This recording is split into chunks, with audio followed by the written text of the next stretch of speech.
வேத படிப்புக்காக ஜெபம் பண்ணுவோம். எங்களை நேசிக்கிற நல்ல தகப்பனே, மகிமை உள்ள தெய்வமே, இந்த மாலை பொழுதிலே கர்த்தாவே உம்முடைய பிள்ளைகளாய் உம்மை அறிந்து கொள்ளும்படியாய் நாங்கள் வந்திருக்கிறோம். கர்த்தாவே, உங்களை அறிகிற அந்த அறிவின் மேன்மை எங்களுக்குள்ளாக இன்னும் ஆண்டவரே ஒரு வாஞ்சியாய் மாறிக்கொண்டிருக்கிறபடினால் நன்றி செலுத்துகிறோம் அப்பா. இந்த இடத்திலே வந்திருக்கிற எங்கள் ஒவ்வொருவருக்கு இந்த மாலை வேளையிலும் கர்த்தர் நீங்கள் சொல்லுகிற உங்களுடைய ஆலோசனைகள் எங்களுடைய வாழ்க்கைகளுக்கு ஆண்டவரே ஒரு ஆரோக்கியமான ஒரு ஆவிக்குரிய வாழ்க்கைக்கு நடத்தப்படத்தக்கதாய், அந்த நித்திய ஜீவனை சுதந்திரிக்கத்தக்கதாய் எங்களுடைய வாழ்க்கைகள் இன்னும் மாற்றப்பட கர்த்தர் உதவி செய்யுங்க. இந்த மாலை வேளை எங்களோடு பேசுங்க ஆண்டவரே. அப்பா, வார்த்தையை பகிர்ந்து கொள்ளுகிற அடியேனையும் சிலுவை நிழலில் மறைத்துக் கொள்ளுங்க. வந்து ஒவ்வொருவரையும் கூட கரத்தில் ஒப்புக் கொடுக்கிறதை பார்த்து கொண்டிருக்கிற பிள்ளைகளையும் கூட கரத்தில் ஒப்புக் கொடுக்கிறேன். இயேசுவின் நாமத்தில் ஜெபிக்கிறோம் நல்ல பிதாவே, ஆமேன் ஆமேன். அமர்ந்து கொள்வோம். அல்லேலூயா. கர்த்தர் நல்லவர். ஆமேன். கர்த்தருடைய பரிசுத்த நாமம் ஒன்றே மகிமைப்படுவதாக. இந்த நாளிலும் கூட மீண்டும் இந்த வேத படிப்புக்குள்ளாக வந்திருக்கிற உங்கள் ஒவ்வொருவரையும் ஆண்டவராகிய இயேசு கிறிஸ்துவின் நாமத்தினாலும் எங்களுடைய சபையின் சார்பாகவும் அன்போடு நான் வாழ்த்துகிறேன், வரவேற்றுக் கொள்ளுகிறேன். இந்த வேத படிப்பிலே தேவனுடைய பிள்ளைகளே, நாங்கள் இந்த வருஷம் ஆரோக்கியத்தின் ஆண்டு என்று சொல்லி, இந்த ஆரோக்கியம் எப்படிப்பட்ட ஆரோக்கியம், ஆவிக்குரிய ஆரோக்கியமான வாழ்க்கை என்றால் என்ன, அந்த ஆவிக்குரிய ஆரோக்கியமான வாழ்க்கையிலே நாங்கள் எப்படியாக எங்களுடைய வாழ்க்கைகளை நாங்கள் மாற்றிக்கொள்ளலாம் என்று சொல்லி கர்த்தருக்குள்ளாக பல விதங்களிலே தேவனுடைய ஆலோசனைகளை நாங்கள் படித்து கொண்டு வருகிறோம். நிச்சயமாய் எங்களுக்கு சரீரப்பிரகாரமாகவும் ஆரோக்கியம், ஒரு சுகம் தேவையாக இருக்கிறது. ஆனால் ஆண்டவர் சொல்லுகிறார், முதலாவது தேவனுடைய ராஜ்யத்தையும் நீதியையும் நாங்கள் தேடும் பொழுது சகலதும் எங்களுக்கு கூட்டி கொடுக்கப்படும் என்று சொல்லி. ஆமேன். அதனாலே கர்த்தருடைய பிள்ளைகள் இந்த வருஷத்தின் ஒரு முடிவு, இந்த வருஷத்தை முடிக்கிற ஒரு தொடக்கத்துக்குள்ளாக வந்திருக்கிறோம். 11வது மாதத்தின் முடிவு பகுதிக்குள்ளே வந்திருக்கிறோம். நிச்சயமாக கர்த்தர் எங்களுடைய வாழ்க்கைகளில் இந்த வேத படிப்பிலும், நாங்கள் ஞாயிற்றுக்கிழமைகளிலும் மற்றும் பலவிதமான கூடுகைகளிலும் எங்களுடைய ஆரோக்கியமான ஆவிக்குரிய வாழ்க்கை எங்களுக்குள்ளே எவ்வளவுத்துக்கு பலனடைந்ததென்று நிச்சயமாக நாங்கள் பல விதங்களிலே சாட்சி கூற முடியும். ஆமேன். ஏனென்றால் எங்களுடைய ஆவிக்குரிய வாழ்க்கை இன்னும் வளர வேண்டும். கர்த்தர் அதைத்தான் இந்த ஆண்டிலே பிரத்யோகமாக கர்த்தர் எங்களோடு பேசின காரியம். என்றால் விசேஷமாக பூமிக்குரிய பிரகாரமான ஆசீர்வாதங்களை குறித்த செய்திகள் எப்படியாவது அந்த வருஷத்திலே பல விதங்களிலே மக்களுக்கு தேவையாக இருக்கும், இல்லை என்று நான் சொல்ல மாட்டேன். ஆனாலும் இந்த வருஷத்திலே நாங்கள் பார்க்கும் பொழுது இதைத்தான் நாங்கள் மையமாக வைத்தோம், ஆரோக்கியமான ஆவிக்குரிய வாழ்க்கை. அப்படி என்று சொன்னால் ஆரோக்கியமான ஆவிக்குரிய வாழ்க்கை நிச்சயமாக எங்களை நித்திய ஜீவனுக்குள்ளாய், அந்த பரலோக ராஜ்யத்துக்குள்ளாக நடத்தி செல்லும். ஆமேன். என்ற சரீரப்பிரகாரமாக ஒரு சுகத்தை நாங்கள் தேவை என்று சொன்னால் இந்த பூமியிலே அதற்காக அந்த சுகத்துக்காக வாஞ்சித்து அந்த சுகத்துக்காகவே நாங்கள் எங்களை ஒப்பு கொடுத்து நடந்து கொண்டிருப்போமானால் நாங்கள் அந்த பரலோக ராஜ்யத்துக்குரிய வாழ்க்கையை நாங்கள் இழந்து விடுவோம். ஆகவே கர்த்தருடைய பிள்ளைகளே, நாங்கள் இந்த நாட்களிலும் தேவனை அறியும்படியாக வந்திருக்கிறோம். இந்த அறிவு தேவ பிள்ளைகளாகி எங்களுக்கு எங்களுடைய ஜீவன் இந்த பூமியில எவ்வளவு காலம் இருக்கிறோமோ, அல்லது எங்களுடைய ஜீவன் சில வேளைகளில் இந்த நிமிஷத்திலே கூட ஆண்டவருடைய வருகை வரலாம். அது வரைக்கும் எப்பொழுது கர்த்தர் வருகிறாரோ, அல்லது எங்களுடைய ஆயுள், எங்களுடைய ஜீவன் எப்பொழுது இந்த பூமியை விட்டு பிரியுமோ, அது வரைக்கும் கர்த்தரை அறிகிற அறிவிலே நாங்கள் வளர்ந்து கொண்டிருக்க வேண்டும். அதற்கான ஒரு முயற்சி, அதற்கான ஒரு பிரயாசம் தேவ பிள்ளைகளே எங்கள் ஒவ்வொருவருக்குள்ளும் இருக்க வேண்டும். என்றால் இந்த பூமியில எல்லாத்துக்குமே ஒரு பிரயாசம் இருந்தால்தான் ஏதோ ஒரு காரியங்களை நாங்கள் அறிந்து கொள்ளுவோம், அல்லது ஏதோ ஒரு காரியங்களிலே ஒரு முன்னேற்றமான அல்லது ஏதோ ஒரு காரியத்துக்குள்ளாக நாங்களும் அதிலே ஒரு நல்ல நிலைமைகளுக்குள்ளே வருவோம். ஆகவே கர்த்தரை அறிகிற அந்த அறிவுக்கும் ஒரு பிரயாசம் தேவை என்பதை அறிந்து இந்த மாலை வேளையில் நீங்கள் பிள்ளைகள் அநேகம் பேர் வந்திருக்கிறீர்கள். நிச்சயமாய் கர்த்தர் ஆசீர்வதிப்பார். என்றால் அப்போஸ்தலனாகிய பவுல் சொல்லுகிறார், அவரை அறிகிற அறிவின் மேன்மைக்காக அவர் எப்படி பிரயாசப்படுகிறார் என்றால், அவரை அறிய வேண்டும். அந்த அறிகிற அந்த அறிவின் மேன்மைக்காக தனக்கு எப்படியாய் லாபமாய் இருந்தவைகள் எல்லாவற்றையும் குப்பையாக எண்ணினாராம். அது நீங்கள் பிலிப்பியர் புஸ்தகத்திலே 3வது அதிகாரத்திலே 8வது என்றால், அவருக்கு பல விதங்களிலே பூமிக்குரிய பிரகாரமாக பல மேன்மையான காரியங்கள் இருந்தது. அவர் மேன்மைப்படுத்தத்தக்கதாக அவர் இதை அறிவதற்கு தன்னை விட்டு விடுவதற்கு ஏதுவாக பல காரியங்கள் நல்ல நிலைமைகள் இருந்தார். ஆனாலும் அந்த அறிகிற அறிவின் மேன்மைக்காக அதற்கான ஒரு பிரயாசம் எடுக்கிறார். இல்லை, நான் இருக்கிற இந்த நிலைமைகள் இவைகளை பார்க்கிலும் கர்த்தரை அறிகிற அறிவு அது மேன்மையான காரியம் என்று சொல்லி அவர் பிரயாசப்படுகிறார். அதைத்தான் சொல்லுகிறார் பிலிப்பியர் 3:7 ஆகிலும் பிலிப்பியர் 3:7-8 சொல்லுகிறார், ஆகிலும் எனக்கு லாபமாய் இருந்தவைகள் எவைகளோ அவைகளை கிறிஸ்துவுக்கு நஷ்டம் என்று எண்ணினேன். அது மாத்திரமல்ல, என் கர்த்தராகிய கிறிஸ்து இயேசுவை அறிகிற அறிவின் மேன்மைக்காக எல்லாவற்றையும் நஷ்டம் என்று எண்ணிக்கொண்டிருக்கிறேன். ஆகவே கர்த்தருடைய பிள்ளைகளை பாருங்கள், அவர் அந்த அறிகிற அறிவுக்காக அந்த ஒரு பிரயாசம், அந்த முயற்சி எப்படி என்றால், தனக்கு லாபமாக இருந்த இப்போ இந்த நேரத்திலே நீங்களும் கூட வேற காரியங்களுக்குள்ளே போயிருக்கலாம். வேற காரியங்கள் நண்பர்களோடு அல்லது ஏதோ ஒன்று வீட்டில் இருந்து ஏதோ ஒன்று செய்திருக்கலாம். ஆனால் கர்த்தரை அறிய வேண்டும். அந்த அறிகிற அறிவு அது மேன்மையான காரியம் என்று சொல்லி கர்த்தருடைய பிள்ளைகளே இன்றைக்கு வந்திருக்கிறது. நிச்சயமாய் கர்த்தர் அதற்கான பலனை தருவார். வேதம் சொல்லுகிறது, கர்த்தருக்குள்ளே படுகிற பிரயாசம், நீங்கள் எடுக்கிற இப்படியான முயற்சிகள் அது விருதாவாக போகாதாம், பிரயோஜனம் இல்லாமல் போகாது. உங்களுக்கு பிரயோஜனமாக இருக்கும், ஆசீர்வாதமாக இருக்கும். சில வேளைகளை ஒரு மணித்தியாலும் இந்த இடத்திலே நாங்கள் பேசினாலும், சில வேளைகளில் ஒரு வார்த்தை உங்களுடைய வாழ்க்கையிலே ஒரு பெரிதான ஒரு சமாதானத்தை கொண்டு வரும். ஆகவே கர்த்தருடைய பிள்ளைகளே, இந்த நேரம் உங்களுக்கு விருதாவாக போகாது. ஆனால் தேவனை அறிகிற அறிவுக்கான ஒரு பிரயாசம் நிச்சயமாக எங்களுக்கு வேண்டும். ஏன் அந்த முதல் அறிவதற்கான பிரயாசம், அறிந்த பிற்பாடும் அதற்கு எப்படி நான் விட்டுக் கொடுங்க. பாருங்கள், ஒரு வேலைக்காக ஒரு முயற்சி செய்ய வேண்டும். ஆனால் வேலை கிடைச்சா பிறகு அதற்கு எப்படி நான் வேலை செய்ய வேண்டும் என்ற ஒரு பிரயாசம் வேண்டும்.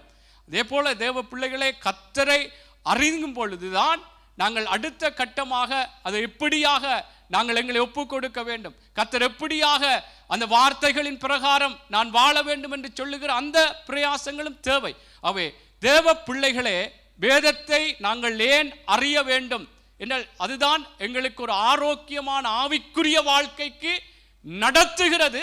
கர்த்தருடைய வார்த்தை, மனுஷன்ற வார்த்தை அல்ல, அல்லது ஏதோ ஒரு தத்துவம் அல்ல, அல்லது உலகத்திலே பேர் போன பெரிய அனுபவசாலிகளுடைய காரியங்கள் அல்ல. ஆரோக்கியமான ஆவிக்குரிய வாழ்க்கையை எங்களுக்கு தருவது, ஆரோக்கியமான ஆவிக்குரிய வாழ்க்கையை எங்களுக்கு தருவது அல்லது எங்களுக்குள்ளாக அந்த வாழ்க்கையை வாழ பண்ணுவது கர்த்தருடைய வார்த்தை. ஆகவேதான் கர்த்தருடைய பிள்ளைகளே, கர்த்தரை நாங்கள் அறியும்படியாக நாங்கள் பிரயாசப்பட வேண்டும். என்றால் கர்த்தரை அறிய என்றால் வேதம் சொல்லுகிறது, ஏசாயாவிலே 55வது அதிகாரம் 8வது வசனம் 9வது வசனம். ஏன் நான் அறிய வேண்டும் என்று சொன்னால், சில வேளைகளிலே நாங்கள் எங்களுடைய நினைவுகளின் பிரகாரம், எங்களுடைய விருப்பங்களின் பிரகாரம் நாங்கள் சில காரியங்களை நினைத்து இப்படி கர்த்தர் செய்வார், அப்படி செய்வார், எல்லாம் எங்களுடைய ஒரு விருப்பத்துக்குள்ளே எங்களுடைய நினைவுகளுக்குள்ளே சில நேரம் வைத்திருப்போம். ஆனால் கர்த்தரை அறிந்தால்தான் தெரியும், இல்லை நான் நினைக்கிறதை விட நான் இப்போ யோசிக்கிற அந்த வழியை விட கர்த்தருடைய வழி பெரிதா இருக்கிறது. அது சில வேளைகளை நான் நினைக்கிறதை விட, அது சில வேளைகளை நான் நினைக்கிறதை விட ஒரு சோகமான துக்கமான வழியாக கூடவும் இருக்கலாம். அதுவும் கர்த்தருக்குள்ளாக ஆசீர்வாதமான காரியம். ஆமென். ஏன் நான் இதை சொல்றேன், இந்த வார்த்தையை வாசித்து விட்டு உங்களை சொல்றேன் பாருங்கள். வேதம் ஏசாயா 55:8-9, என் நினைவுகள் உங்கள் நினைவுகள் அல்ல, உங்கள் வழிகள் என் வழிகளும் அல்லவென்று கர்த்தர் சொல்லுகிறார். பூமியை பார்க்கிலும் வானங்கள் எப்படி உயர்ந்திருக்கிறதோ அப்படியே உங்கள் வழிகளை பார்க்கிலும் என் வழிகளும் உங்கள் நினைவுகளை பார்க்கிலும் என் நினைவுகளும் உயர்ந்திருக்கிறது. பாருங்கள், இதில் சொல்ற என் நினைவுகள் உங்களுடைய நினைவுகள் அல்ல, உங்கள் வழிகள் என் வழிகளும் அல்லவென்று கர்த்தர் சொல்லுகிறார். பூமியை பார்க்கிலும் வானங்கள் எப்படி இருக்கிறதோ அப்படியே உங்கள் வழிகளை பார்க்கிலும் என் வழிகளும் உங்கள் அப்படி என்றால் நான் சொன்னது போல நீங்கள் நினைக்கலாம், இப்போ ஓகே, ஆண்டவருக்குள்ளாய் நான் இப்படி இருக்கணும், ஆண்டவர் என்னை இப்படியெல்லாம் சந்தோஷமாய், எனக்கு எந்த ஒரு குறையும் வரக்கூடாது, நான் இப்படித்தான் இருக்க வேண்டும் என்ற தேவனுக்குள்ளாக நாங்கள் நினைக்கலாம், ஆண்டவர் இப்படி என்னை ஆசீர்வதிக்க வேண்டும் என்று. ஆனால் நாங்கள் நினைக்கிற இந்த நினைவு, நாங்கள் நடக்கிற சில வேளை இப்படியான வழிகள், அது தேவனுக்கு உள்ளாக வித்தியாசமாக இருக்கலாம். அப்படி நடக்காது என்றால் சில எங்களுடைய வழிகளில் சில போராட்டம் வரும். நாங்கள் என்ன நினைப்போம், எனக்கு ஒரு போராட்டம் வரக்கூடாது, எனக்கு ஒரு பிரச்சனை வரக்கூடாது, எனக்கு ஒரு கஷ்டம் வரக்கூடாது, எனக்கு ஒரு எந்த ஒன்றும் வர, நான் இப்படித்தான் இருக்கணும் என்று நான் நினைப்பேன், இப்படித்தான் என்னுடைய வழியெல்லாம் இருக்கணும் என்று இப்படி நினைப்பேன். ஆனால் தேவ பிள்ளைகளே, அவருடைய வழியும் அவருடைய நினைவுகளும் வித்தியாசம். ஆனால் அது ஆசீர்வாதத்துக்கு ஏதுவாக தான் இருக்கும்.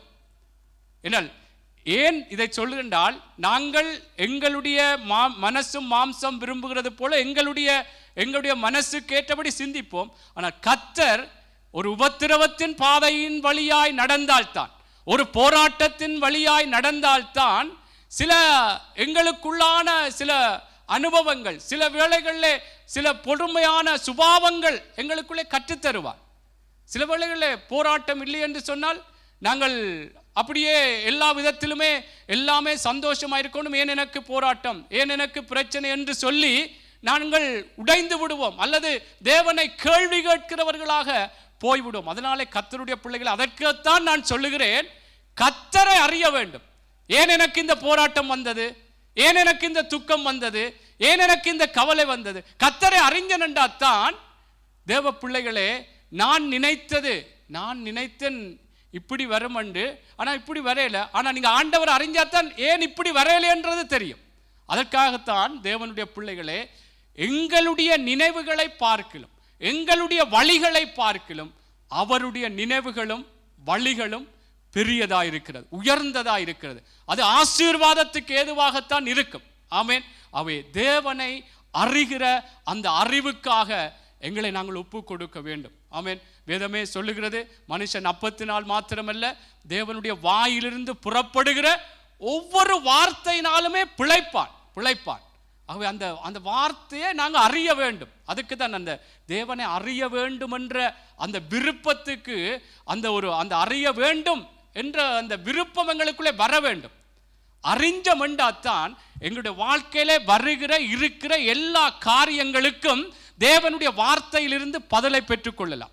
இல்லை என்று சொன்னால் எங்களுக்குள்ளேயே நாங்கள் கேள்வி கேட்டுக்கொண்டு, எங்களையே நாங்கள் துக்கப்படுத்தி கொண்டு, மற்றவர்களையும் துக்கப்படுத்தி கொண்டு நாங்கள் இப்படியே ஒரு வேதனையான வாழ்க்கைக்குள்ளே போயிடும். கர்த்தரை அறிந்து விட்டோம் என்றால், கர்த்தருடைய பிள்ளைகளே, நிச்சயமாக ஆண்டவர் எங்களுக்கு அவருடைய வார்த்தையினாலே எங்களை பலப்படுத்துவார்.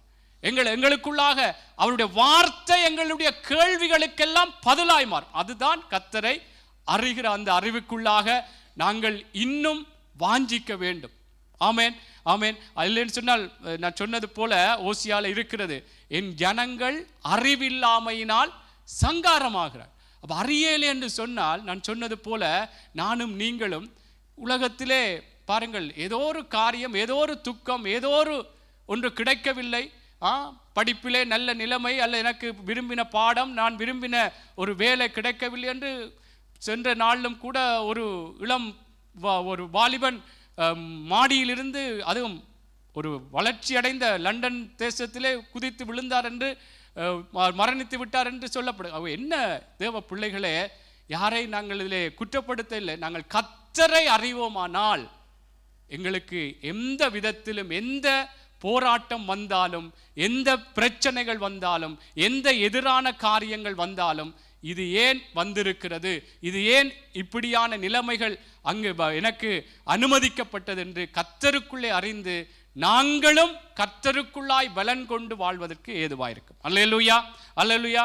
ஆகவே கர்த்தருடைய பிள்ளைகளே, கர்த்தரை அறிகிற அந்த அறிவுக்கு நாங்கள் இன்னும் வாஞ்சிப்போம். இன்றைக்கு மாத்திரமல்ல, நாங்கள் எப்பொழுதுமே வாஞ்சித்து கர்த்தரை அறிந்து கொண்டே இருக்க வேண்டும் என்றால் வேதம் சொல்கிறது, வேதத்தின் ஆழங்கள், ரகசியங்கள், மறைபொருட்கள் என்று சொல்லப்படும். ஆகவே அறிய அறிய அறிய கர்த்தர் எங்களுக்கு இன்னும் அதிகமாக அவருடைய வார்த்தைகளை வெளிப்படுத்தி இன்னும் எங்களை அவருக்குள்ளாக ஒரு ஆரோக்கியமான ஆவிக்குரிய வாழ்க்கைக்கு நேராக நடத்துவார். அல்லேலூயா.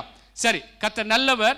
இந்த நாளிலும் கூட நான் சொன்னது போல நான் விசுவாசிக்கிறேன், நம்புகிறேன், இந்த வேத படிப்பு தான் இந்த ஆண்டுக்கான இறுதி வேத படிப்பாக இருக்கும் என்று. என்னால் அடுத்த மாதம் 12ஆம் மாதம் தொடங்கினால் அதற்கான விடுமுறைகளை விடுவதுண்டு. ஆகவே சரி, நடந்தால் பார்ப்போம்.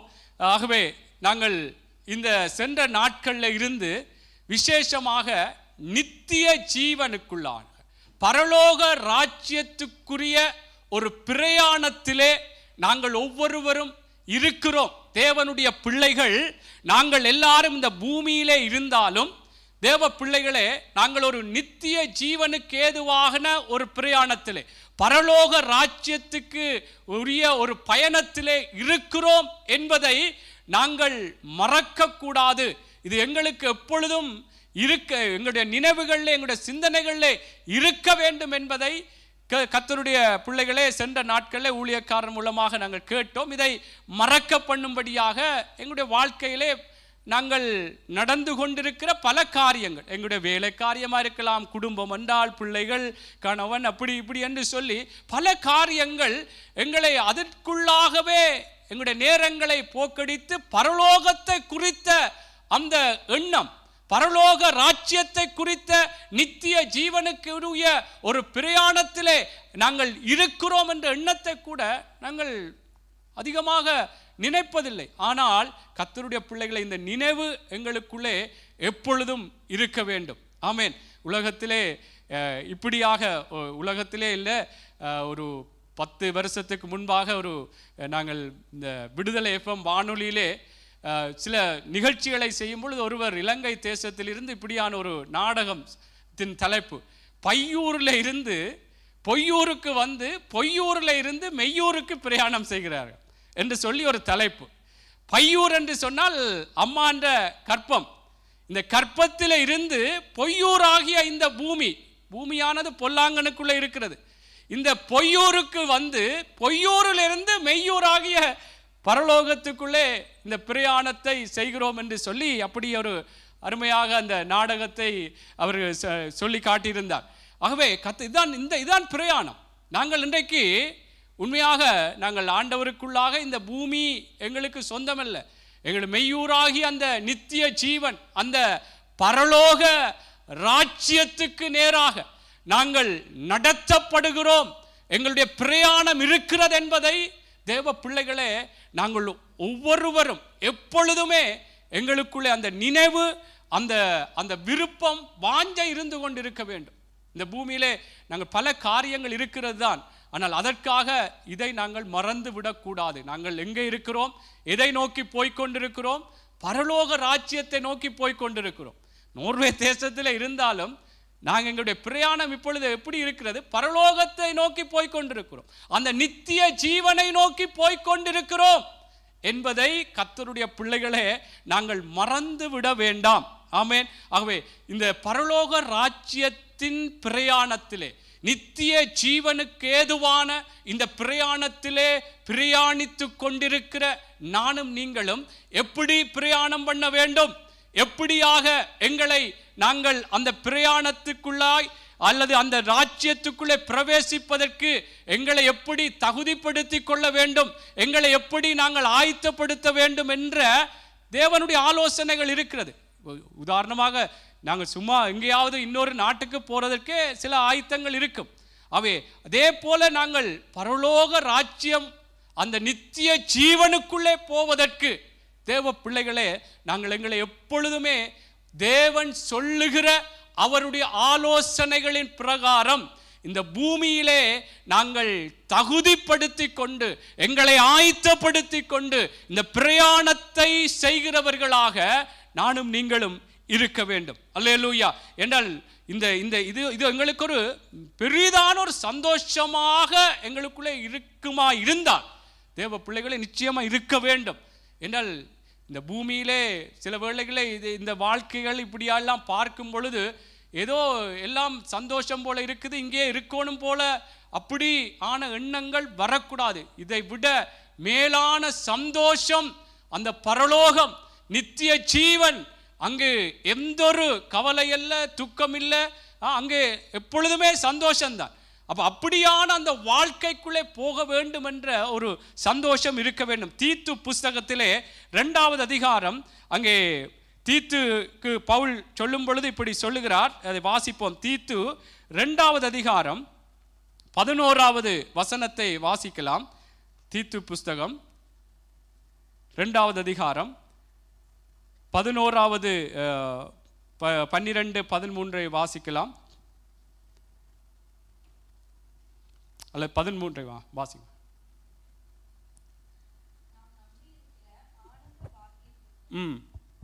வாசிங்க. மகாதேவனும் நமது இரட்சகருமாகிய இயேசு கிறிஸ்துவினுடைய மகிமையின் பிரசன்னத்துக்குள்ளாகுதலும் எதிர்பார்த்து கொண்டிருக்கும்படி நமக்கு போதிக்கிறது. ஆமென். அதுக்கு முன்பான வசனங்களை ஆண்டவராக இயேசு கிறிஸ்துவை குறித்து சொல்லப்படுகிறது. நாம் நம்பி இருக்கிற ஆனந்த பாக்கியத்துக்கும் மகாதேவனும் நமது இரட்சகருமாகிய இயேசு கிறிஸ்துவினுடைய மகிமையின் பிரசன்னமாகுதலுக்கும் எதிர்பார்த்து கொண்டிருக்கும்படி நமக்கு போதிக்கிறது என்று தேவனுடைய காரியங்களை குறித்து. அப்ப நாம் நம்பி இருக்கிற ஆனந்த பாக்கியம், அவ்வளவு சந்தோஷம் இருக்கணும்.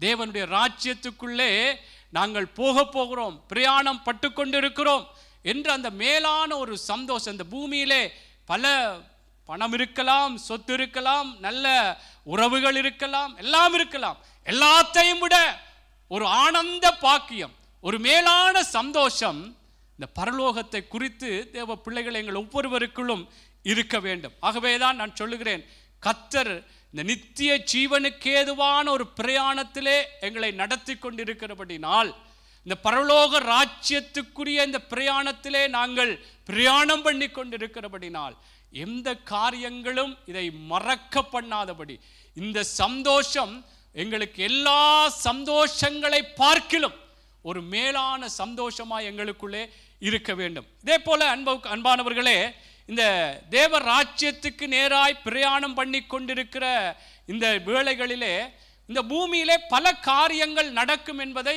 வேதம் சொல்லுகிறது. பூமியிலே எப்படியான காரியங்கள் நடக்கும், தேசங்களில் எப்படியான மாற்றங்கள் நடக்கும், இயற்கைகளில் எப்படியான மாற்றங்கள் நடக்கும், மனுஷர்களுக்குள்ளே எப்படியான மாற்றங்கள் நடக்கும், இப்படியெல்லாம் உங்களுக்கு தெரியும். இதை குறித்து பல தேவனுடைய மனுஷர்கள் இதை ஒவ்வொரு விதமாய் பிரித்து இதை குறித்து நல்ல தெளிவாய் போதிக்கிறவர்கள் உண்டு. அவை நான் என்ன சொல்லுகிறேன் என்றால், நாங்கள் இவைகள், அதாவது நித்திய ஜீவனுக்கு ஏதுவான இந்த பிரயாணத்திலே இப்படியான காரியங்கள், தேசத்திலே பலவிதங்கள் யுத்தங்கள் நடக்கலாம், ஜனங்கள் ஜனத்துக்கு விரோதமாய் எழும்பலாம், வேதனைகள் வரலாம், பஞ்சங்கள் வரலாம், இப்படியான கொள்ளை நோய்கள் வரலாம், இயற்கை அழிவுகள். இந்த நாட்களில் பாருங்கள், எங்களுடைய இலங்கை தேசத்தில் இப்படியான மழை காரியங்கள், புயல்கள் என்று இப்படி இலங்கையில் மாத்திரமல்ல பல இடங்களில் நடந்து கொண்டிருக்கு. இப்படியான சம்பவங்கள் எல்லாம் இந்த நித்திய ஜீவனுக்கு ஏதுவான இந்த பிரயாணத்தை நாங்கள் பிரயாணம் பண்ணி கொண்டிருக்கும் பொழுது, தேவனுடைய பிள்ளைகளே, வேதத்தில் எழுதப்பட்டபடி இப்படியான சூழ்நிலைகள், காரியங்கள் நடக்கும். ஆமென். அதே போல மனுஷர்களுக்குள்ளும் பலவிதமான மாற்றங்கள், மனுஷர்கள் எப்படியாய் மாறுவார்கள், மனுஷர்கள் எப்படியான ஒரு அருவருப்பான நிலைகளுக்குள்ளே போவார்கள், ஒரு அசிங்கமான காரியங்களை நடப்பிப்பார்கள். லோத்துவின் நாட்களில் நடந்தது போல நடக்கும். அப்ப கர்த்தருடைய பிள்ளைகளை எப்படி இன்றைக்கு பாருங்கள், மனுஷர்களுக்கும் எப்படியாக மனுஷர்கள் எப்படியெல்லாம் மாறி இருக்கிறார்கள். ஆணை திருமணம் செய்கிறார்கள், பெண் இப்படி ஒரு அருவருப்பான நிலைகள் நடக்கும். ஆண்டவருடைய வருகை வரும் பொழுது இந்த நித்திய ஜீவனுக்கு ஏதுவான இந்த பிரயாணம் பண்ணி கொண்டிருக்கிற நானும் நீங்களும் இப்படியான சூழ்நிலைகளை நாங்கள் காணும் பொழுது, தேவ பிள்ளைகளே, நாங்கள் இதிலே தடம் புரண்டு விடக்கூடாது. இந்த கர்த்தருக்கு இதெல்லாம் எழுதி வைத்திருக்கிறார், இதெல்லாம் நடக்கும், இதெல்லாம் வேதனைக்கு ஆரம்பம். ஆண்டவருடைய வருகை வரும் பொழுது, வருவதற்கு முன்பு இவைகளெல்லாம் சம்பவிக்கும். தேவனுடைய பிள்ளைகளை துன்பப்படுத்துவார்கள், பகைப்பார்கள், தேவனுடைய பிள்ளைகளை உபத்திரவப்படுத்துவார்கள். இதெல்லாம் கர்த்தருடைய பிள்ளைகள், இதெல்லாம் நடக்கும். ஆகவே நித்திய ஜீவனுக்கு ஏதுவான இந்த பிரயாணத்திலே இவைகளையெல்லாம் நாங்கள் காணும் பொழுது நாங்கள் சோர்ந்து போகக்கூடாது. நாங்கள் இது ஏன் இப்படியெல்லாம் நடக்குது, இப்படி என்ன காரியங்கள் என்று சொல்லி நாங்கள் மனமுடைந்து கர்த்தரை கேள்வி கேட்காது. இதெல்லாம் ஆண்டவர் எழுதி வைத்த காரியங்கள் தான். இப்போ மனுஷர்களுக்குள்ளே இப்படியான அசிங்கங்கள், அருவருப்பான வாழ்க்கையின் காரியங்கள் நடக்கும் என்பதெல்லாம் கர்த்தர் எழுதி வைத்திருக்கிறார், நடக்குது. ஆனால் அதை கண்டு நாங்களும் அதற்குள்ளே விழுந்து விடாதபடி தேவனுடைய பிள்ளைகளே, நாங்கள் நித்திய ஜீவனுக்கு ஏதுவான இந்த பிரயாணத்திலே, இந்த பரலோக ராஜ்யத்துக்குரிய இந்த பிரயாணம், அந்த பிரயாணத்திலே கர்த்தர் சொல்லுகிற அவருடைய ஆலோசனைகளின் பிரகாரம் நாங்கள் எங்களை ஒப்பு கொடுத்து நாங்கள் நடக்க வேண்டும். அல்லேலூயா, அல்லேலூயா. ஆகவே இந்த நாளிலே நான் ஒரு காரியத்தை சொல்லி நான் கடந்து செல்ல விரும்புகிறேன். யோவான் புஸ்தகம் 6வது அதிகாரம் 22 இருந்து 27வது வசனம் வரைக்கும் வாசிப்போம். அதிலிருந்து இன்றைய நாளிலும் நித்திய ஜீவனுக்கு ஏதுவாக பிரயாணம் பண்ணி கொண்டிருக்கிற நாங்கள் இந்த பூமியிலே நான் சொல்லிக் கொண்டிருக்கிற ஒவ்வொரு விடயங்கள்லாம் நல்லது. இதுவரைக்கும் தேவனுடைய பிள்ளைகள், தேவனுடைய ஊழியக்காரர்கள் சொன்ன காரியங்களோடு சேர்ந்து கொள்ளுகிற ஒரு விடயம்தான் இதை நாங்கள் தியானிப்போம். ஏனென்றால் இந்த நித்திய ஜீவனுக்கு ஏதுவாக பிரயாணம் பண்ணி கொண்டிருக்கிற நானும் நீங்களும் எப்படி இந்த பிரயாணத்திலே நாங்கள் பிரயாணிக்க வேண்டும், எப்படி எங்களை நாங்கள் ஆயத்தப்படுத்தி எங்களை தகுதிப்படுத்தி இந்த பிரயாணத்துக்கு எங்களை நாங்கள் விட்டு கொடுக்க வேண்டும், அதிலே நடக்க வேண்டும் என்று சொல்லுகிற ஒரு காரியத்தை தான் சொல்ல விரும்புகிறேன். வாசியுங்கள். யோவான் 6 அதிகாரம் 22 27 வரை. மறுநாளில் கடலின் அக்கறையிலே நின்ற ஜனங்கள் அவருடைய சீஷர் ஏறின அந்த ஒரே படவு தவிர அங்கே வேறொரு படவும் இருந்ததில்லை என்றும், இயேசு தம்முடைய சீஷருடனே கூட படவில் ஏறாமல் அவருடைய சீஷர் மாத்திரம் போனார்கள் என்றும் அறிந்தார்கள். கர்த்தர் ஸ்தோத்திரம் செய்த பின்பு அவர்கள் அப்பம் சாப்பிட்ட இடத்துக்கு சமீபமாய் திபேரியாவில் இருந்து வேறே படவுகள் வந்தது. அப்பொழுது இயேசுவும் அவருடைய சீஷரும் அங்கே இல்லாததை ஜனங்கள் கண்டு உடனே அந்த படவுகளில் ஏறி இயேசுவை தேடிக்கொண்டு கப்பர்நகூமுக்கு வந்தார்கள். கடலின் அக்கறையிலே அவர்கள் அவரை கண்டபோது, ரபி, நீர் எப்பொழுது இவ்விடம் வந்தீர் என்று கேட்டார்கள். இயேசு அவர்களுக்கு பிரதியுத்தரமாக, நீங்கள் அற்புதங்களை கண்டதினால் அல்ல, நீங்கள் அப்பம் புசித்து திருப்தி அடைந்ததினாலேயே என்னை தேடுகிறீர்கள் என்று மெய்யாகவே மெய்யாகவே உங்களுக்கு சொல்லுகிறேன். அழிந்து போகிற போஜனத்திற்காக அல்ல, நித்திய ஜீவன் வரைக்கும் நிலை நிற்கிற போஜனத்திற்காகவே கிரியை நடப்பியுங்கள். அதை மனுஷகுமாரன் உங்களுக்கு கொடுப்பார்.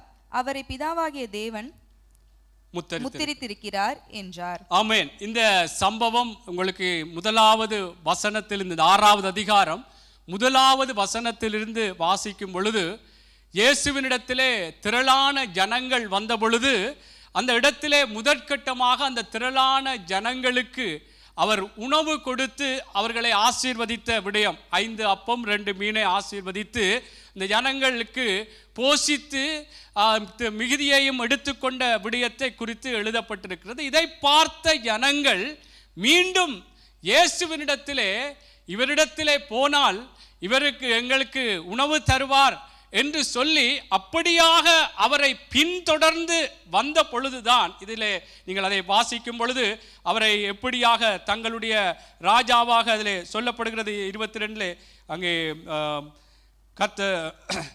மறுநாளில் கடலின் அக்கறையிலே நின்ற ஜனங்கள் அவருடைய சீசர் ஏறின அந்த ஒரே படவு தவிர அங்கே வேறொரு படவும் இருந்து இயேசு தம்முடைய சீசருடைய படவில் ஏறாமல் அவருடைய சீசர் மாத்திரம் போனார்கள் என்றும் அறிந்தார்கள். ஆமென். இதிலே பார்ப்பீர்கள் என்று சொன்னால், கர்த்தருடைய பிள்ளைகளே, அங்கே 26வது வசனத்தில் சொல்லுகிறது, இயேசு அவர்களுக்கு பிரதியுத்தரமாக, நீங்கள் அற்புதங்களை கண்டதினால் அல்ல, நீங்கள் அப்பம் புசித்து திருப்தியானதினாலேயே என்னை தேடுகிறீர்கள். அப்ப சாப்பாட்டுக்காகத்தான் என்னை தேடுகிறீர்கள் நீங்கள். என்றால் அவ்வளவுக்கு நீங்கள் முதல் கட்டம் வந்த பொழுது சாப்பிட்டு அப்பம் சாப்பிட்டு திருப்தி ஆனீர்கள். மீண்டும் இந்த அப்பத்துக்காக சாப்பாட்டுக்காகவே என்னை தேடுகிறீர்கள் என்று மெய்யாகவே உங்களுக்கு சொல்லுகிறேன் என்று சொல்லி போட்டு 27வது வசனத்திலே சொல்லுகிறார். இதுதான் இன்றைக்கு நான் சொல்ல போகிற காரியம்.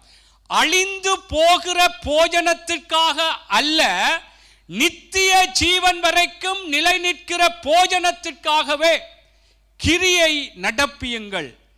அதை மனுஷகுமாரன் உங்களுக்கு கொடுப்பார், அவரை பிதாவாகிய தேவன் முத்தரித்திருக்கிறார் என்றார்.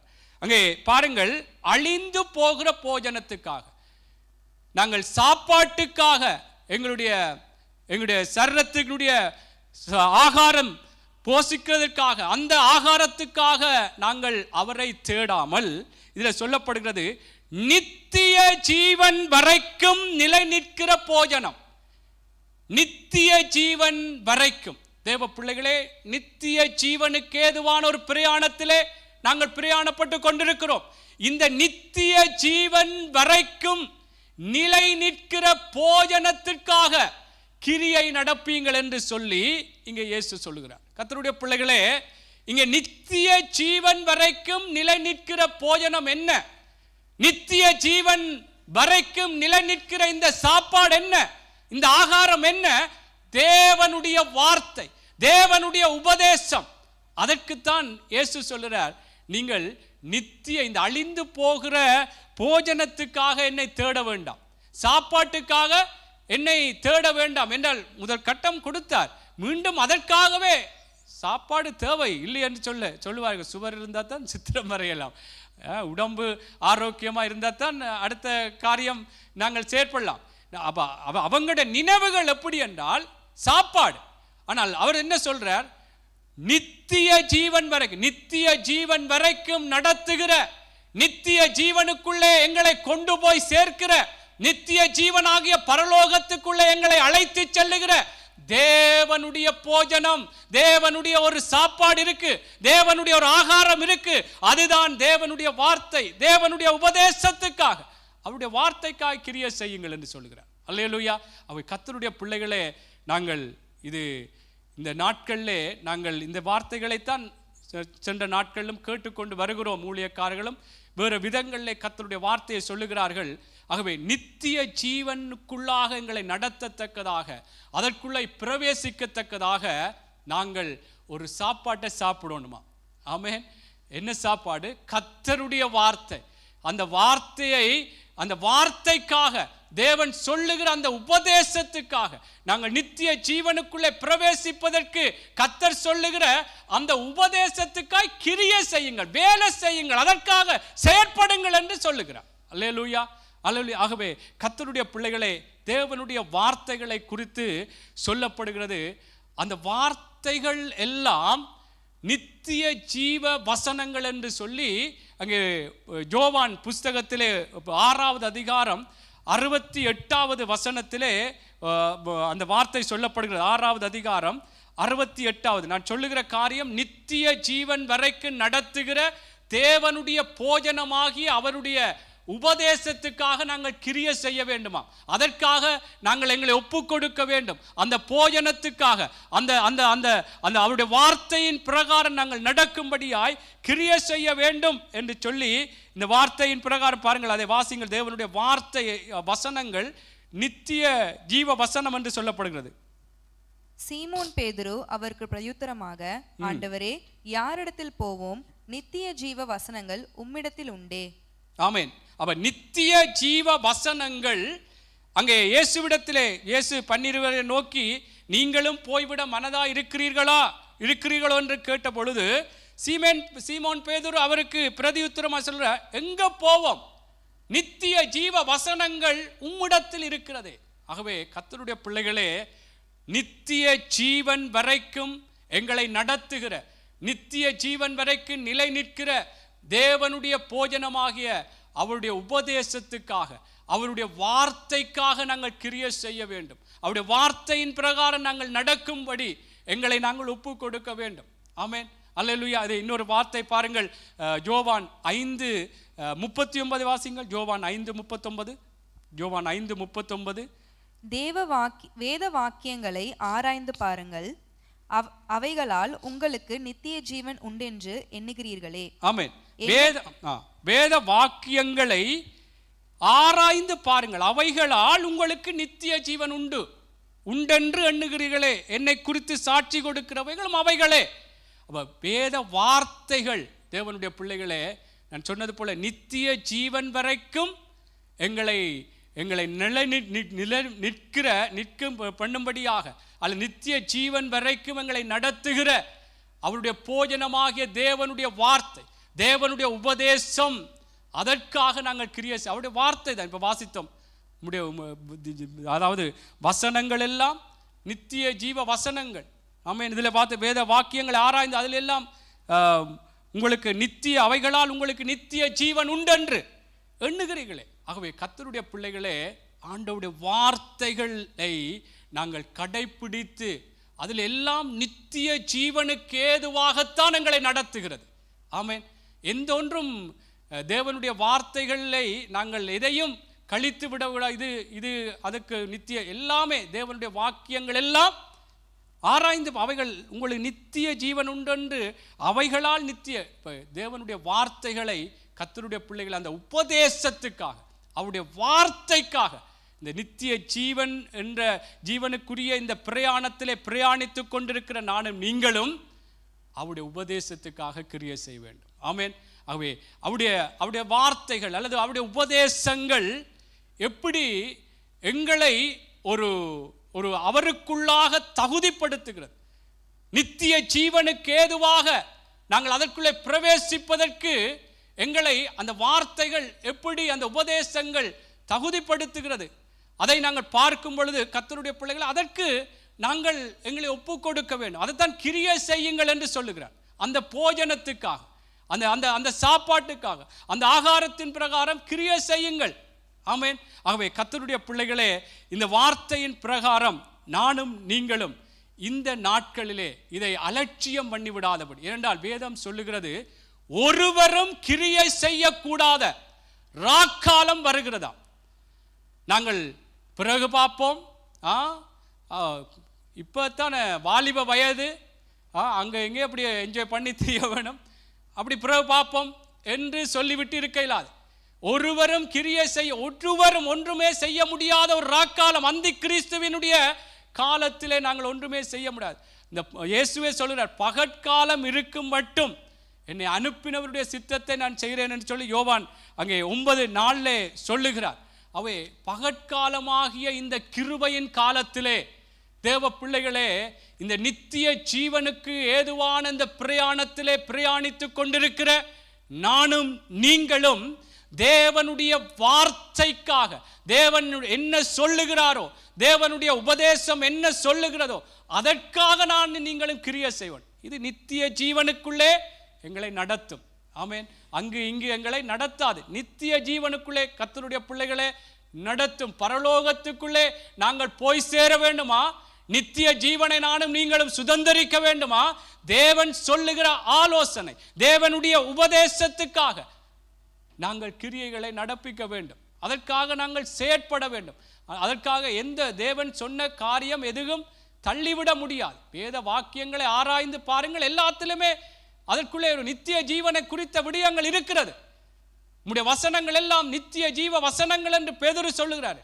அவை கர்த்தருடைய பிள்ளைகளே, அவர் சொல்லுகிற அவருடைய உபதேசங்களுக்காக, அவர் என்ன சொல்லுகிறாரோ அந்த உபதேசத்துக்காக நாங்கள் கிரியை செய்ய வேண்டும். அந்த உபதேசம் எங்களை பரிசுத்தமாக்கும்படியாய், எங்களை பரிசுத்தப்படுத்தி எங்களை மாற்றிக்கொள்ள வேண்டும் என்று தேவனுடைய உபதேசம் சொல்லுகிறதா, நாங்கள் அதற்காக தேவ பிள்ளைகளை எங்களை ஒப்பு கொடுக்க வேண்டும். ஆமென்.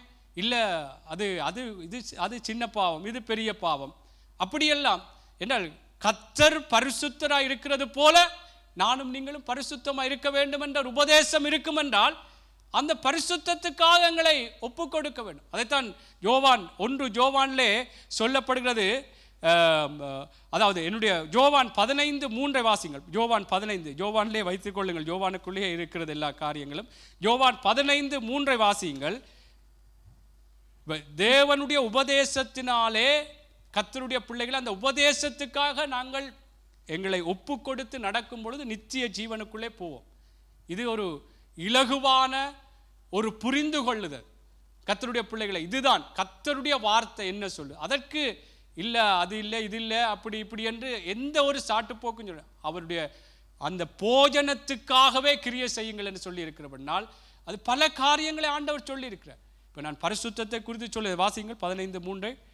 நான் உங்களுக்கு சொன்ன உபதேசத்தினாலே நீங்கள் இப்பொழுதே சுத்தமாயிருக்கிறீர்கள். ஆமென். பாருங்கள் சொல்றார், நான் உங்களுக்கு சொன்ன உபதேசத்தினாலே நீங்கள் இப்பொழுதே. அப்ப உபதேசம் எங்களை சுத்தப்படுத்துகிறது, பரிசுத்தப்படுத்துகிறது.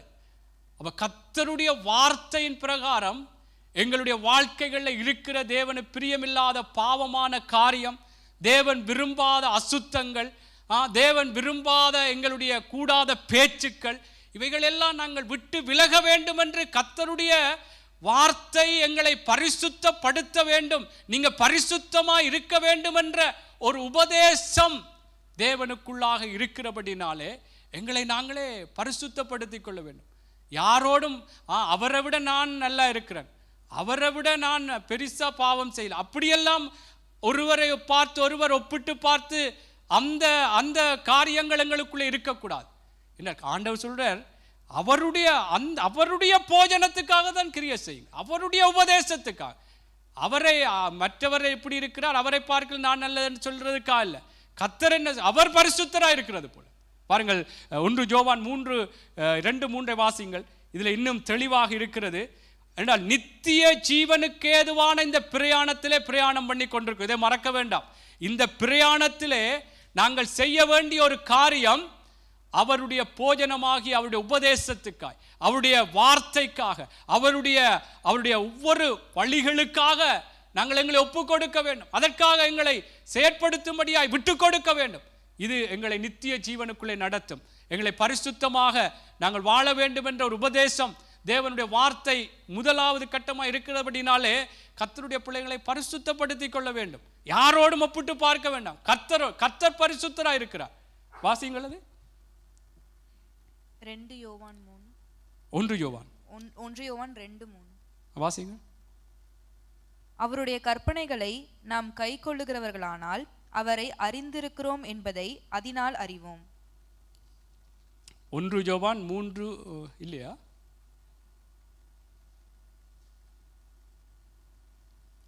நான் வாசிக்க பாருங்கள். பிரியமானவர்களே, 1 யோவான் 3வது அதிகாரம் 2வது 3வது வசனத்தை வாசிக்கிறேன்.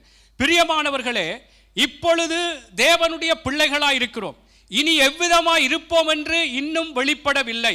ஆகிலும் அவர் வெளிப்படும் போது அவர் இருக்கிற வண்ணமாகவே நாம் அவரை தரிசிப்பதினால் அவருக்கு ஒப்பாயிருப்போம் என்று அறிந்திருக்கிறோம். அவர் மேல் இப்படிப்பட்ட நம்பிக்கை வைத்திருக்கிற எவனும். எப்படிப்பட்ட நம்பிக்கை? அவரை போல அங்கே சொல்லப்படுது.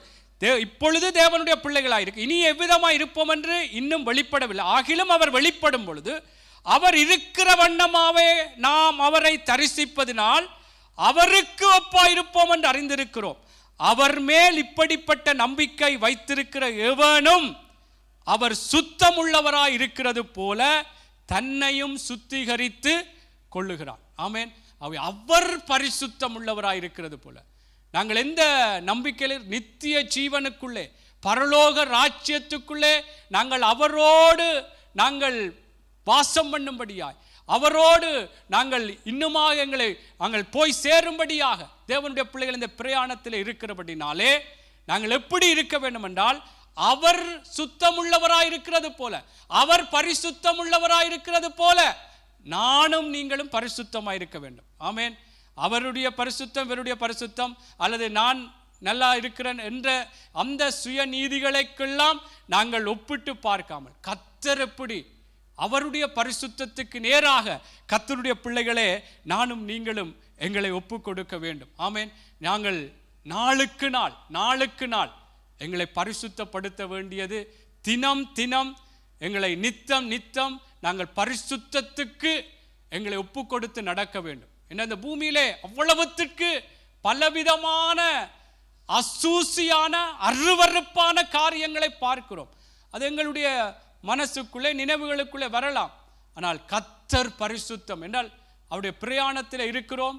ஆண்டவருடைய வருகை வரும் பொழுது அந்த ரகசிய வருகைக்காக தேவ பிள்ளைகளே நாங்கள் எப்பொழுதுமே எதிர்பார்த்து கொண்டிருக்கணும். தகுதியாய் ஆயத்தமாய் இருக்க வேண்டும் என்றால் பரிசுத்தமாய் இருக்க வேண்டும். எங்களுக்குள்ளே எந்த ஒரு கூடாத சிந்தனைகள், எண்ணங்கள், தவறான காரியங்கள் எங்களுக்குள்ளே இருக்கக்கூடாது. அவரை பார்க்கல நான் பரிசுத்தமாக இருக்கிறேன் என்ற அந்த எண்ணமும் கர்த்தர் அவர் பரிசுத்தமாக இருக்கிறார். ஆமென். அவரை போல நான் ஒவ்வொரு நாளும் எங்களை பரிசுத்தப்படுத்திக் கொள்ள வேண்டும். ஆமென். பாருங்க, யோபு தன்னை எப்படியாக தன்னை தான் ஒரு நீதிமான், தான் நல்லா இருக்கிறேன் என்று சொல்லிவிட்டு கர்த்தரோடு தன்னை ஒப்பிட்டு பார்த்த பொழுது எப்படியாய் தன்னை பார்க்கிறார் என்று யோபு 42:1 வாசியுங்கள். நான் சீக்கிரமாய் கடந்து செல்கிறேன். யோபா 42. கர்த்தருடைய இந்த நித்திய ஜீவன் வரைக்கும் நிலை நிற்கிற அல்லது அதற்கு நடத்துகிற நித்திய ஜீவனுக்குள்ளே நடத்தும்படியாக இருக்கிற தேவனுடைய ஒரு போஜனம், தேவனுடைய ஒரு உபதேசத்துக்காக நாங்கள் கிரியைகளை நடப்பிக்க வேண்டும் என்று தான் பார்த்து கொண்டிருக்கிறோம். நாங்கள் அவர் எப்படி பரிசுத்தமாய் இருக்கிறார், பரிசுத்தம் என்ற அந்த உபதேசத்தை குறித்து நான் பரிசுத்தமாய் இருக்கிறது போல நீங்களும் பரிசுத்தமாய் இருக்க வேண்டும் என்று சொல்லி தேவன் சொல்லுகிறபடினாலே நாங்கள் அவருக்குள்ளா எங்களை பரிசுத்தப்படுத்தி கொண்டே இருக்க வேண்டும். நாங்கள் யாரோடும் அவரை விட நான் பரிசுத்தம், நான் நீதி, நான் நல்லம் என்று சொல்லி மற்றவர்களை குற்றப்படுத்தியோ நியாயம் தீர்த்தோ இருக்காதபடி, எங்களுடைய சுய நீதிகளை வெளிப்படுத்தாதபடி இருக்க வேண்டும். வாசிங்கள் 42:1. அப்பொழுது யோபு கர்த்தருக்கு பிரதியுத்தரமாக, தேவரீர் சகலத்தையும் செய்ய வல்லவர், நீர் செய்ய நினைத்தது தடைப்படாது என்பதை அறிந்திருக்கிறேன். அறிவில்லாமல் ஆலோசனையை மறைக்கிற இவன் யார்? ஆகையால் நான் எனக்கு தெரியாததையும் என் புத்திக்கு எட்டாததையும் நான் அறியாததையும் அளப்பினேன் என்கிறேன். நீர் எனக்கு செவி கொடும், அப்பொழுது நான் பேசுவேன். நான் உம்மை கேள்வி கேட்பேன், நீர் எனக்கு உத்தரவு சொல்லும். என் காதினால் உம்மை குறித்து கேள்விப்பட்டேன், இப்பொழுதோ என் கண் உம்மை காண்கிறது. ஆகையால் நான் என்னை அருவருத்து தூளிலும் சாம்பலிலும் இருந்து மனஸ்தாபப்படுகிறேன் என்றான். ஆமென். பாருங்கள் என்ன இதுல சொல்ல, என் காதில் உம்மை குறித்து கேள்விப்பட்டேன், இப்பொழுது என் கண் உம்மை காண்கிறது. ஆகையால் நான் என்னை அருவருத்து தூளிலும் சாம்பலிலும் இருந்து மனஸ்தாபப்படுகிறேன் என்றான். ஆமென். என்ன இதுல சொல்றார் என்றால், கர்த்தருடைய பிள்ளைகளே, தன்னை குறித்து நான் நல்லம், மற்றவர்களை பார்க்கலும் அல்லது எங்களுடைய சுய நீதிகளிலே நாங்கள் எங்களுடைய மனசுக்கும் மாம்சத்துக்கும் ஓகே போல நாங்கள் வாழ்ந்து கொண்டிருக்கிறோமா, அல்லது கர்த்தருடைய வார்த்தையின் பிரகாரம் இது இப்படியாக எனக்கு நல்லது போல தோன்றினாலும் இது கர்த்தருக்கு பிரியமில்லை என்று சொல்லி கர்த்தரோடு ஒப்பிட்டு பார்த்து, அதைத்தான் யோபு சொல்கிறார், என் காதில் உம்மை குறித்து கேள்விப்பட்டேன், இப்பொழுது என் கண் உம்மை காண்கிற. ஆகையால் நான் என்னை அருவருத்து. அவை எங்களை கர்த்தரோடு ஒப்பிட்டு பார்க்க வேண்டும். கர்த்தர் எவ்வளவு பரிசுத்தம் உள்ளவர், அவர் எப்படியாக பொய் சொல்ல மாட்டார் அல்லது எந்த ஒரு அருவருப்பான காரியங்களையும் செய்ய மாட்டார். அப்படித்தான் பார்க்க வேண்டும். ஆகவே கர்த்தருடைய பிள்ளைகளே, நாங்கள் ஆண்டவருக்குள்ளாய் நாளுக்கு நாள் ஆண்டவரோடு இயேசுவோடையே ஒப்பிட்டு பார்த்து பார்த்து நாங்கள் பரிசுத்தமாகிக் கொண்டே இருக்க வேண்டும். இந்த பரிசுத்தம் தேவனுக்குள்ளாக நாங்கள் அந்த நித்திய ஜீவனுக்குள்ளே கடந்து செல்வதற்கு ஒரு முக்கியமான விடயமாக இருக்கிறது. கர்த்தருடைய பிள்ளைகளே, எங்களை பரிசுத்தப்படுத்துவோம். கூடாத எண்ணங்கள், தவறான பார்வைகள், என்ன விடயங்கள் இருந்தாலும், ஆண்டவரே நான் இப்படி கதைத்து விட்டேன், பேசிவிட்டேன், நான் இல்லை அவரை பார்க்கல, நான் பெருசாக கதைக்கல, நான் அப்படி எங்களோட மனசை சமாதானப்படுத்த வேண்டாம், அப்படி படுத்த வேண்டாம். இல்லை நான் உண்மையாக அவர் கூட கதைச்சாரோ குறைய கதைச்சாரோ நான் கதைச்சது பிள்ளைதான். அப்படி தேவனுடைய பிள்ளைகளே, கர்த்தருக்குள்ளே எங்களை ஒப்பு கொடுக்க வேண்டும். உங்களுக்கு தெரியும், ஒரு விபச்சார ஸ்திரியை கையும் களவுமாக அவள் அந்த காரியத்தில் ஈடுபட்டாள் என்று சொல்லி மோசேயினுடைய பிரமாணத்தின்படி அவள் கல்லெறிந்து கொல்லப்பட வேண்டும் என்று சொல்லி அங்கே இருந்த பெரியார் சிறியோர் என்றெல்லாம் சொல்லப்பட, நீங்கள் அந்த வார்த்தைகளை பிற வாசிங்கள். யோவான் 8:3 இருக்கிறது. அவர்கள் இயேசுவிடத்திலே கொண்டு வருகிறார்கள். அங்கே இயேசு கொண்டு வந்த பொழுது இவளை கல்லெறிந்து கொள்ள வேண்டும் என்று சொன்ன பொழுது இயேசு அங்கே ஒரு காரியத்தை சொல்லுகிறார். உங்களிலே பாவம் இல்லை என்கிறவர்கள் முதலில் கல்லெறியவர். பாருங்கள், அவள் செய்த பாவத்தை அவர்கள் செய்யவில்லை, ஆனால் அவங்க பாவம் வேற பாவங்கள்ல இருக்கிறாங்க. இன்னைக்கு அப்படித்தான், மற்றவங்கள் பாவம் செய்து விட்டாங்கள் என்று சொல்லி நாங்கள் கல்லெறிகிறோம். அவர் அப்படி, ஆனால் நாங்கள் வேற பாவங்கள் செய்கிறோம். அவர் அப்படி இப்படி செய்துட்டார், அப்படி செய்துட்டார், அதென்று. ஆனால் ஆண்டவர் கேட்பாருன்னு சொன்னா, உன்னில பாவம் இல்லையென்றா நீ எறி. தேவ பிள்ளைகளே, நான் என்ன சொல்றேன்டா, இன்றைக்கு நாங்கள் அப்படியான ஒரு மாயைக்குள்ளே போய்விடக்கூடாது. விபச்சாரம் செய்து விட்டார், அல்லது அப்படி செய்து விட்டார், இப்படி செய்துவிட்டார், பாவம்தான். ஆனால் நாங்கள் எங்களை கர்த்தரோடு, நாங்கள் பாவம் இல்லை, எங்களுக்குள்ளேயே பாவத்தையும் எங்களுக்குள்ளே அருவருப்புகளையும் அசுத்தங்களையும் அசிங்கங்களையும் கூடாத காரியங்களையும் வைத்துவிட்டு இன்னொருவன் ஏதோ ஒரு பெரிய காரியத்தை செய்துவிட்டு பாவம் செய்து விட்டார்தான், அவரை கல்லறி, அவருக்கு கை நீட்டி அவரை நாங்கள் கல்லறிந்து கொல்ல வேண்டும் என்று பகை தேடுகிறோம். ஆனால் இயேசு என்ன சொன்னார்? உங்களே பாவம் இல்லை என்றார். என்ன என்றால் இதில் என்ன சொல்ல வாரென்றால், கர்த்தருடைய பிள்ளைகளே, தேவனுடைய வார்த்தை எல்லாருக்கும் உரியது தான். இது இன்னாருக்கு இந்த பெரிய பாவம், சின்ன பாவம், பச்சை பொய் வெள்ளை பொய் அப்படியெல்லாம் இல்லை. தேவ பிள்ளைகளே, நாங்கள் எங்களை ஆராய்ந்து பார்க்க வேண்டும். எங்களே பாவம் என்ன ஒரு சின்ன பாவம் இல்லையா? மற்றவர்கள் பாவம் செய்து விட்டார்கள் என்று கதைக்கிறோம், இல்லை என்று இல்லை, ஜெபிப்போம். ஆனால் எங்களுக்குள்ளே பாவம் வைத்துக்கொண்டே கதைக்கிறோமே. எங்களுக்குள்ளவும் பலவிதமான ஓகே, அவர் இப்படியான ஒரு காரியத்தை செய்ய, அந்த பாவம் செய்யவில்லை நான், ஆனால் வேற பாவத்தை செய்து கொண்டிருக்கிறேன். கர்த்தருடைய பிள்ளைகளே, நாங்கள் அவருடைய உபதேசத்துக்கு, அவர் பரிசுத்தமாக இருக்க வேண்டும்.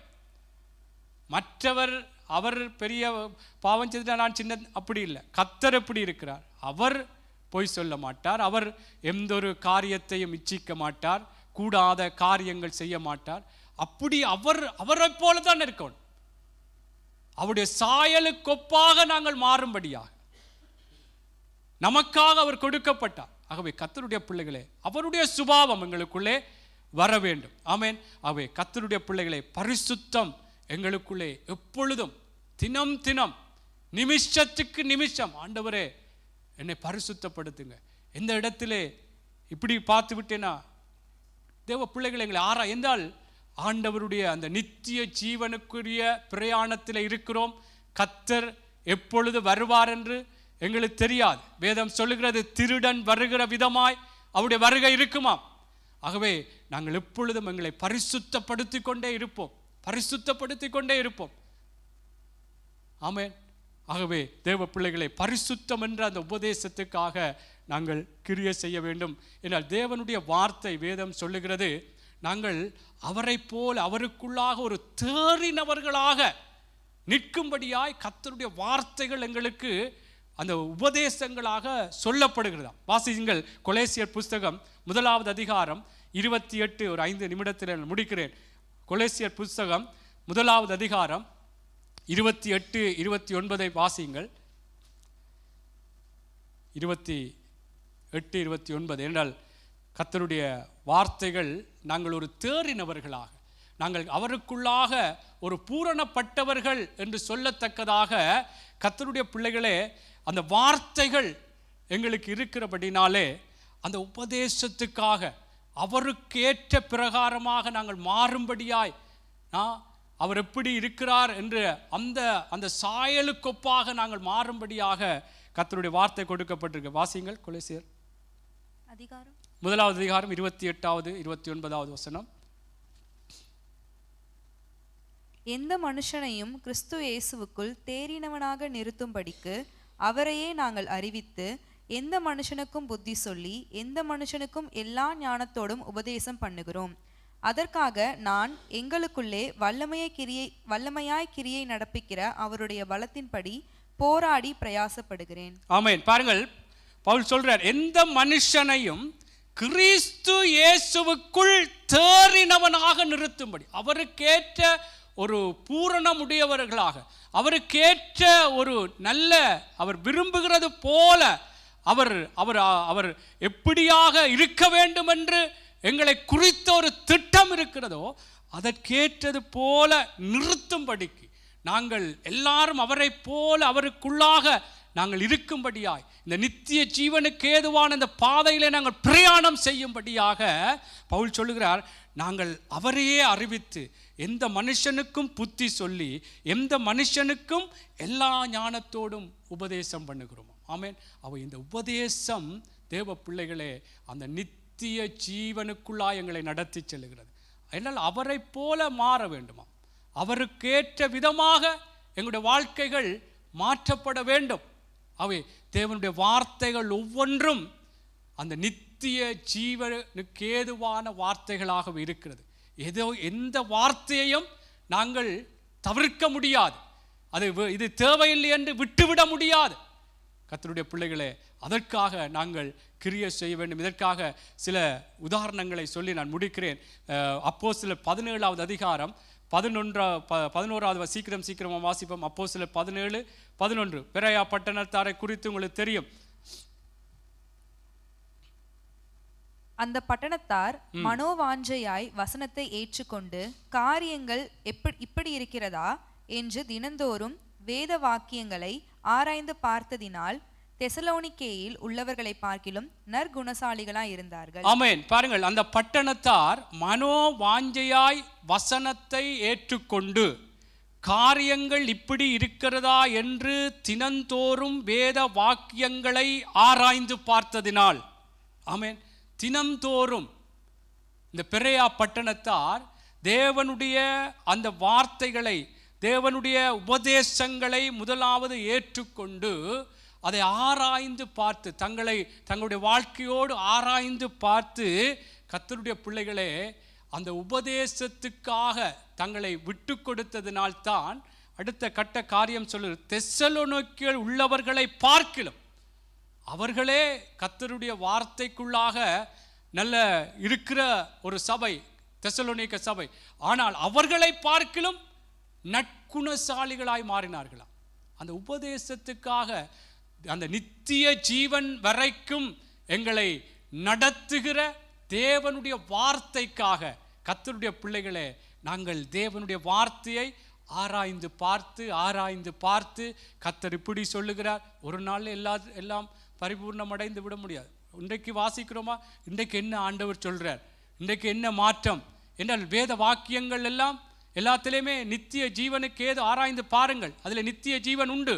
ஆமென். அவை நித்திய ஜீவனுக்கு ஏதுவான ஒரு வழியிலே, பிரயாணத்திலே நாங்கள் போய்கொண்டிருக்கிற நாங்கள் தேவனுடைய இந்த ஆலோசனைகள், இந்த உபதேசத்துக்காக ஆராய்ந்து பார்த்து நாங்கள் கிரியை செய்ய வேண்டும். இந்த பெரேயா பட்டணத்தார் தேவனுடைய உபதேசத்துக்காய் கிரியை செய்தார். அவர்கள் தினம்தோறும் ஆராய்ந்து பார்த்தது என்று சொன்னால், அவர்கள் தங்களை ஒப்பிட்டு பார்த்து அதற்காக விட்டு கொடுத்து கிரியை செய்தபடினாலே நற்குணசாலிகளாகினார். அல்லேலூயா, அல்லேலூயா. ஆகவே கர்த்தருடைய பிள்ளைகளே, தேவ பிள்ளைகளாய் இருக்கிற நானும் நீங்களும் நாங்கள் கர்த்தருக்குள்ளாக நாங்கள் எப்பொழுதுமே தேவனுடைய உபதேசம் என்ன சொல்லுகிறதோ அதற்காக சில வேளைகளிலே சர்ற பிரகாரமாக எங்களுடைய ஜீவன் போகிற அளவுக்கு ஏதாவது காரியங்கள் வந்தாலும், ஆமென். இன்னும் கடைசியா எல்லாத்தையும் சொல்லிட்டு இதை சொல்றீங்க. சில வேளைகளில் இந்த பூமியில என்றால் அவ்வளவுத்துக்கு நான் சொன்னது போல நித்திய ஜீவனுக்கு ஏதுவான இந்த பிரயாணத்திலே எவ்வளவு காரியம் நடக்கும். தேசங்களிலே, இயற்கையிலே, மனுஷர்களுக்குள்ளே, தேவ பிள்ளைகளுக்குள்ளா எப்படியெல்லாம் பல காரியங்கள் சம்பவிக்கும் என்று வேதம் சொன்னதை சொல்லியிருந்தேன். ஆகவே எங்களுக்கும் நித்திய ஜீவனுக்கு ஏதுவான இந்த பிரயாணத்திலே எங்களுக்கு மரணத்துக்கு ஏதுவாக கொலை மிரட்டல்களோ, நீ இயேசுவை மறுதலி, இயேசு தெய்வம் இல்லை என்று சொல்லி கூட சில வேளைகளில் வந்தாலும், நாங்கள் எங்களுடைய ஜீவன் போனாலும், ஆமென். வேதம் சொல்கிறது, மனுஷன் உலகம் முழுவதையும் ஆதாயப்படுத்தி கொண்டாலும் தன் ஜீவனை நஷ்டப்படுத்தினால் லாபம் என்ன? எங்களுடைய ஜீவன் நித்திய ஜீவனுக்குள்ளே போக வேண்டும், பரலோகத்துக்குள்ளே போக வேண்டும். இந்த பூமிக்குரிய வாழ்க்கைக்காக தேவ பிள்ளைகளே, என்ன காரியம் வந்தாலும் ஆண்டவருடைய வார்த்தைக்காக நாங்கள் கிரியை செய்ய வேண்டும் என்றால் அதற்காக நாங்கள் வைராக்கியமாக இருக்க வேண்டும். இல்லை இப்படித்தான் ஆண்டவர் சொல்ல, இல்லை மறுதளித்து விட்டவன், அதான் சொல்ல, முடிவு பரியந்த நிலை நிற்பவனே ரட்சிக்கப்படுவான். நித்திய ஜீவனுக்குள்ளே போவோம், பரலோகத்தை சென்றடைவோம். நாங்கள் இடையிலே மறுதளித்து விட்டோம் என்றால், இடையிலே ஓகே கொஞ்சம் காலம் போக, அல்லது சரி நாங்கள் மனம் திரும்பி ஆண்டவருக்குள்ளே ஓடிக்கொண்டிருக்கிறோம், சில வேளை திடீர் இடையிலே ஏதாவது காரியங்கள், இச்சைகளோ அல்லது இப்படியான உபத்திரவங்களோ வரும் பொழுதும் தளரக்கூடாது. ஆமென். ஒரு வார்த்தை வாசிங்கள். எபிரேயர் 11:35-37 வாசித்து முடித்துக் கொள்வோம். 11 எபிரேயர் 11:35-38. ஸ்திரீகள் சாக கொடுத்த தங்களுடையவர்களை உயிரோடு எழுந்திருக்க பெற்றார்கள். வேறு சிலர் மேன்மையான உயிர்த்தெழுதலை அடையும்படிக்கு விடுதலை பெற சம்மதியாமல் வாதிக்கப்பட்டார்கள். வேறு சிலர் நிந்தைகளையும் அடிகளையும் கட்டுகளையும் காவலையும் அனுபவித்தார்கள்.